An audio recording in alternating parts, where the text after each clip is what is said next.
Olá! Nessa aula de hoje eu vou falar com vocês sobre como as crenças limitantes sobre a dor musculoesquelética são formadas e como elas podem influenciar no enfrentamento da dor pelo paciente. Então, os objetivos da aula de hoje são conceituar as crenças limitantes e dizer como elas são formadas em relação às dores musculoesqueléticas, também compreender como essas crenças podem impactar sobre o paciente com dor. Então, o que são crenças? Crença é algo que se aceita como verdadeiro ou real. É uma opinião firmemente sustentada. Para entender as crenças de uma pessoa, é muito importante que, para além de você julgar o que ela está sentindo, você esteja aberto a ouvi-la. Para isso, para a gente abrir, a nossa mente, eu trouxe uma obra de arte do Michael Alfano, um escultor americano. Essa obra chama Soul Secrets, Segredos da Alma. E eu convido vocês nessa aula a fazer uma viagem pelos segredos da alma e compreender mais profundamente como as crenças limitantes são formadas. Sobre as crenças limitantes, especificamente sobre as condições musculoesqueléticas, as dores relacionadas à parte muscular, articular, à parte óssea, é importante que a gente saiba duas coisas. A primeira é que nem sempre essas crenças são racionais e mesmo depois que a gente refuta essas crenças, elas podem persistir. Um exemplo são os pacientes ou as pessoas que têm dor que chegam para nós e dizem que no exame de imagem delas há diversas degenerações, bico de papagaio, hérnia de disco e por isso ela sente dor. E quando a gente explica que muitos de nós, pessoas que vivemos sem dor, temos exames de imagem com essas mesmas características, e que não há uma associação direta entre a dor e os achados dos exames complementares, mesmo assim a pessoa persiste com a crença. A segunda coisa sobre as crenças e a dor musculoesquelética é que essas crenças muitas vezes podem ser conflitantes. O que quer dizer isso? A pessoa com dor, no seu relato, ela se contradiz em relação ao que ela acredita. Vou dar um exemplo. A pessoa diz que por causa da sua dor lombar, ela precisa fazer repouso e ela acredita firmemente que o repouso vai ajudá-la na sua melhora. Mas ao longo da nossa conversa, durante a avaliação, a pessoa também diz que acredita que essa dor na lombar é porque ela tem músculos abdominais fracos e ela precisa fortalecê-los. Então ela se contradiz porque ela acredita no repouso como cura, mas também acredita que precisa fortalecer esses exercícios para realizar a melhora da sua dor crônica. Mas de onde surgem essas crenças? Como essas crenças são formadas? Então as crenças surgem muito cedo na vida da gente e elas têm relação com as crenças também de outras pessoas do nosso convívio social. As crenças têm relação com o bairro onde eu vivo, com a minha cultura, com o meu nível cognitivo, com a minha família, com a igreja que eu participo, com a comunidade que eu convivo. Hoje nós sabemos que raça, etnia e cultura afetam diretamente o comportamento da pessoa com dor, as formas como ela enfrenta a dor. E isso pode estar relacionado também às condições de acesso à saúde que essa pessoa tem. Em um grande estudo realizado nos Estados Unidos, onde se comparou pessoas brancas, pessoas de etnia latina e pessoas de etnia afro-americana, percebeu-se que elas enfrentam a dor de maneira diferentes. Por exemplo, quando comparamos pessoas brancas e latinas, percebemos que nos Estados Unidos as pessoas latinas e as pessoas do sexo feminino apresentavam mais dor do que as outras, homens brancos, por exemplo. Isso pode estar relacionado à condição socioeconômica dessas pessoas, por exemplo, as pessoas de origem latina, que trabalham muitas vezes informalmente, em serviços mais pesados, e as mulheres que dividem a sua vida entre o trabalho domiciliar, o cuidado dos filhos e trabalhar fora de casa. Quando foram comparados caucasianos brancos e afro-americanos, também notou-se diferença no enfrentamento da dor. Os brancos, caucasianos, eles procuram ignorar a dor por maior parte do tempo, não procurar auxílio do tratamento e quando chegam a procurá-lo, querem estratégias passivas, como massagem. Os afro-americanos já têm outras estratégias, mais relacionadas à parte religiosa, emocional e até focada em orações. Então hoje o que é mais importante saber? Hoje é claro para nós que trabalhamos com dor que diferenças raciais, étnicas e culturais afetam as crenças dos nossos pacientes com dor. E assim elas geram diferentes comportamentos de enfrentamento. Por exemplo, o nível cognitivo, a baixa escolaridade, pode modificar a capacidade de compreensão do paciente sobre o seu processo, de saúde. E a forma como ele enfrenta a dor pode ser prejudicada. Cabe a nós, profissionais da saúde, por exemplo, orientar e guiar esse paciente com as melhores estratégias para que ele consiga obter a melhora da sua dor. Mas é importante dizer também que não é só o paciente ou as crenças da pessoa com dor que influenciam no tratamento da dor, não. As crenças dos profissionais da saúde também influenciam em como o paciente pode enfrentar a sua dor. Eu vou explicar um pouquinho isso. Profissionais que não usam o modelo biopsicossocial, que acreditam que o corpo é como se fosse um equipamento em que pudéssemos trocar peças, repor ou reparar, essas peças, costumam usar formas de aconselhamento distantes do modelo biopsicossocial, que podem por si só gerar crenças limitantes.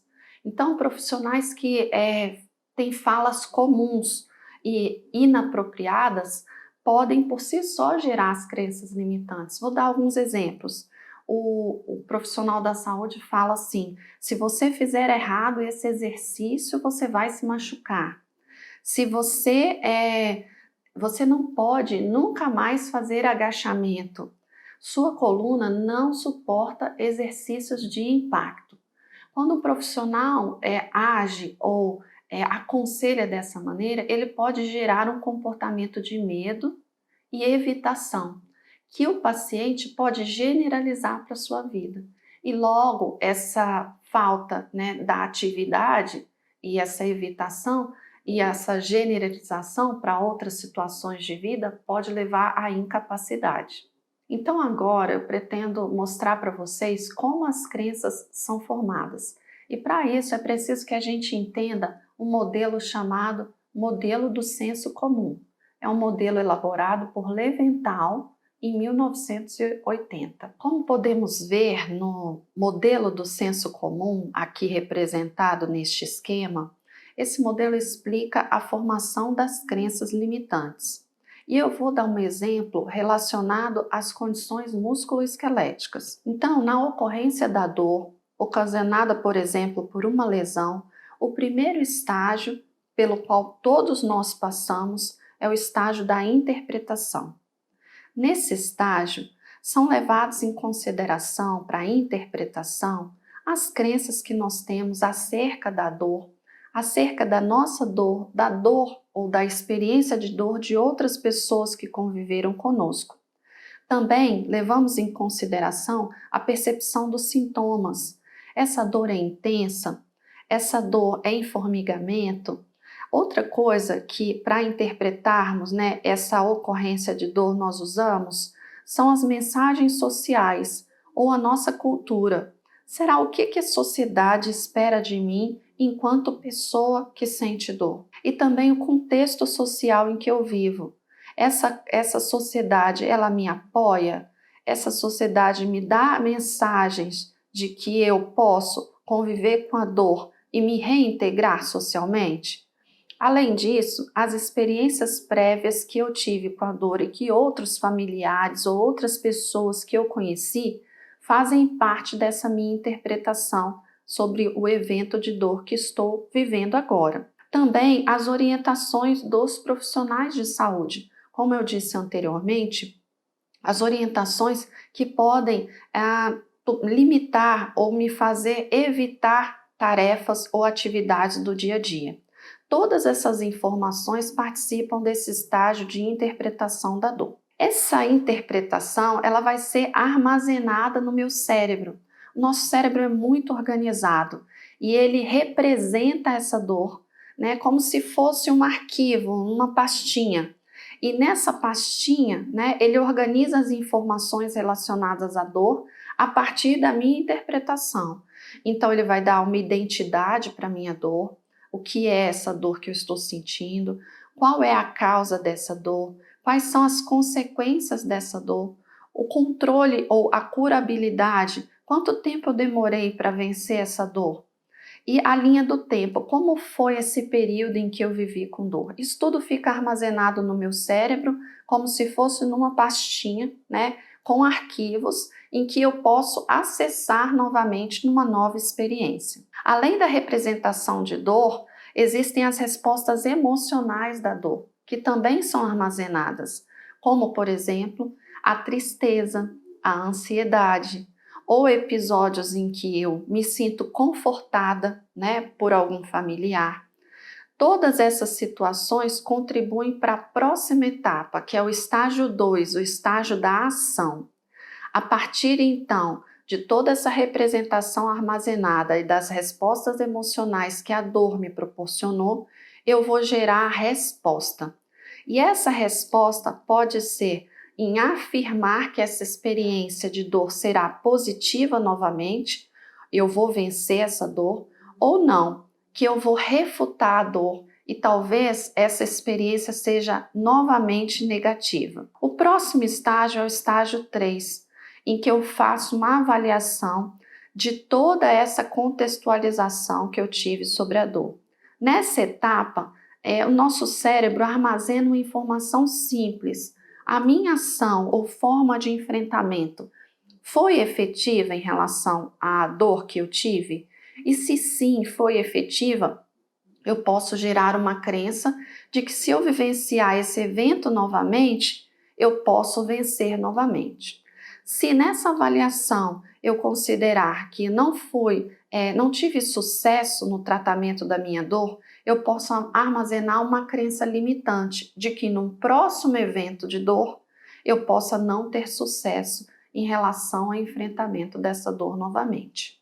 O que eu estou dizendo aqui é que as formas como as pessoas enfrentam a dor são baseadas nas crenças que elas formaram sobre a sua dor. Essas experiências prévias vão ser primordiais na forma como o paciente afirma ou refuta suas próprias experiências. A dor é uma experiência individual, né, uma percepção muito individual. E isso não está muito distante de como acontece com as outras situações que enfrentamos na vida. Vou dar um exemplo muito simples de uma montanha-russa.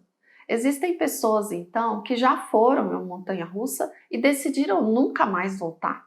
Existem pessoas que foram a uma montanha-russa, sentiram mal, tiveram enjoo, mas decidiram que numa próxima oportunidade vão tentar novamente. E existem pessoas que foram na montanha-russa e decidem, vamos novamente sempre que essa alternativa for possível. Ou seja, o enfrentamento da dor funciona de acordo com a pessoa.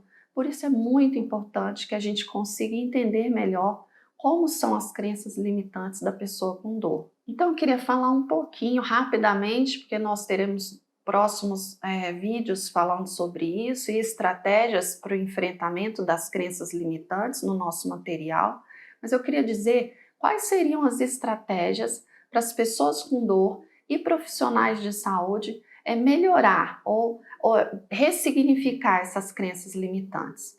Primeiro, para profissionais da saúde é muito importante o treinamento dentro do modelo biopsicossocial e a utilização desse modelo para avaliação e tratamento. Outra coisa importante para profissionais da saúde seria que eles usassem, né, as evidências científicas para guiarem as intervenções. No caso das pessoas com dor e suas famílias, é muito importante, hoje a gente já sabe isso, a educação em dor. É importante conhecer melhor sobre todo esse processo para tomar melhores decisões. Além disso, a pessoa com dor precisa ser líder do seu tratamento. Ela não pode ser passiva, ela tem que ser autônoma nas suas decisões. Então essas são estratégias simples que inicialmente eu deixo aqui para que a gente reflita sobre essas crenças limitantes. Eu agradeço muito quem acompanhou a aula até aqui e sigamos aprendendo.